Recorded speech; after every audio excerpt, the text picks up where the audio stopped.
গাইবান্ধার গোবিন্দগঞ্জ উপজেলার নাকাইহাট এলাকায় আব্দুল খালেক নামের এক পান ব্যবসায়ীকে গলা কেটে হত্যা করেছে দুর্বৃত্তরা।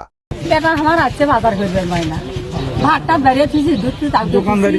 দোকানদারি করে 12টার সময় 10টার সময় 11টার সময় যায়, কাইলে যায় নাই বাবা। এমন দাবা দাবি করে নিয়ে নিচ্ছি, ব্যাংকে চেতন পাইছি, যাই এই ছেলেরও ডাকতেছি, বাবা ওঠো, আমার বাবা কেমন আসে নাই, খালেক মেয়ে কেমন আসে নাই, আর খালি সবজি বাড়াইছে।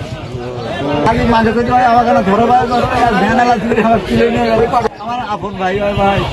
ছোট 3 ভাই। এই ভাইয়ের এই চাচার কাছে গেছি, আমার ভাই আমার মায়ের করছে, বাবা খালেক মেয়ে কোনো আসে নাই, তখন আমি চোখকে হচ্ছি কিরে আসে নাই, মানে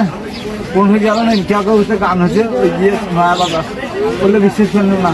এদিকে তোমার কাছে খুব সকালে যা উঠছি, চেহারা করছে না, বা ওই তো সকালে গেছি না, বাড়ি যায় না, ওটিতে ফিরে ওই ওষুধের কাছে গেলে, ওষুধের কাছে যা ওষুধ চাক করলে, আরেকজনে ফোন করলে গুয়ালার কাছে, আমি আমাদের দেখা হয় নাই, গুয়ার টাকা শুক্রবার দিন ভাই ওই পাকে 3 দিন আগের মধ্যে সান্দাছি, ওরা বন্ধু বান্ধব 2 জন আছে, 2-3টে চান্দা, ওরা দেখি আসে নাকি